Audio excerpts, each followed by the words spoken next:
சாய்ராம். என் அன்பு குழந்தையே, நீ இப்பொழுது வாழ்கின்ற இந்த வாழ்க்கையை எத்தனை முறைதான் வாழப்போகின்றாய்?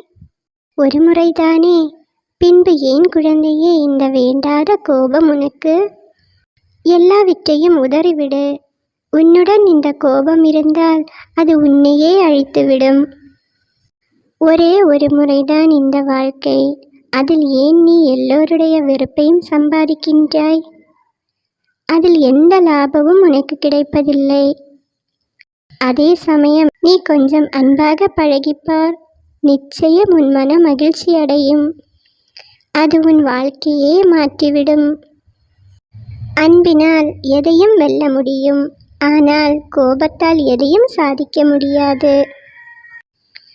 நீ எடுத்துக்காட்டாக ஒரு சின்ன குழந்தையை பார்த்தால் போதும், உனக்கு புரியும். குழந்தையிடம் கோபத்தால் எதை சொன்னாலும் அது அழுமே தவிர சொல்வதை செய்யாது. அதையே பாசமாக சொன்னால் நிச்சயம் கேட்கும்.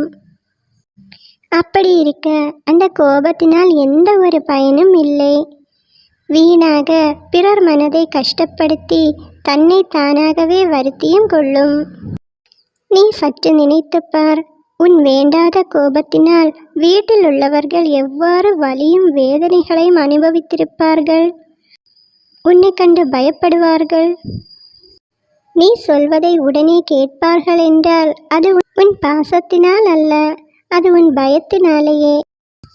அப்படி நீ எப்பொழுதும் கோபத்தையே திணித்து கொண்டிருந்தால் உன்னுடன் இருப்பவர்கள் அவர்கள் மகிழ்ச்சியையும் மன நிம்மதியையும் இழந்து பயத்துடன் தான் வாழ வேண்டியதாயிருக்கும். அவர்கள் இயல்பாக செய்யக்கூடிய விஷயங்களையும் பயத்துடன் தான் செய்வார்கள். என் பிள்ளையே, உன்னை சுற்றி இருப்பவர்கள் நிம்மதியில்லாமல் இருந்தால் உன்னால் எப்படி சந்தோஷமாக வாழ முடியும்? உனக்கு கிடைத்த இந்த அழகான வாழ்க்கையும் வீணாகத்தான் போய்விடும். இதெல்லாம் வேண்டாம் என் குழந்தையே. கோபம் நன்மையை அளிக்காது.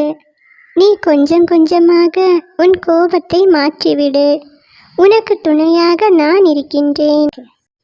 ஏதோ ஒரு காரணத்தினால்தான் உனக்கு இந்த கோபம். அது உன் தொழில் ரீதியாகவோ அல்லது எதுவாக இருந்தாலும் சரி, அந்த கோபத்தை பிறரிடம் வைத்து விடாதே. நீ உன் மனதை மாற்றிவிடு. உன் வாழ்க்கை நிம்மதியாக அமையும். அதற்கு நீதான் வழிகாட்டியாக இருக்க வேண்டும். நீ மாற தயாராக இருந்தால் உன்னை நல்ல வழியில் இந்த சாயப்பா அழைத்து செல்வேன். நீ உன் மனதில் நினைத்தால் போதும், எனக்கு மாற்றம் வேண்டும், நல்ல குணம் வேண்டும், பிறரிடம் நல்ல முறையில் பழக வேண்டும் என்று முதலில் நீ நினைத்துப்பார். நிச்சயம் உன் வாழ்க்கை நிலை மாறும். நான் மாற்றி காட்டுவேன். மனம் இருந்தால் நிச்சயம் அதற்கொரு மார்க்கம் உண்டு. உறுதியாக நான் சொல்கிறேன், உன் வாழ்க்கை நிலை மாறும்.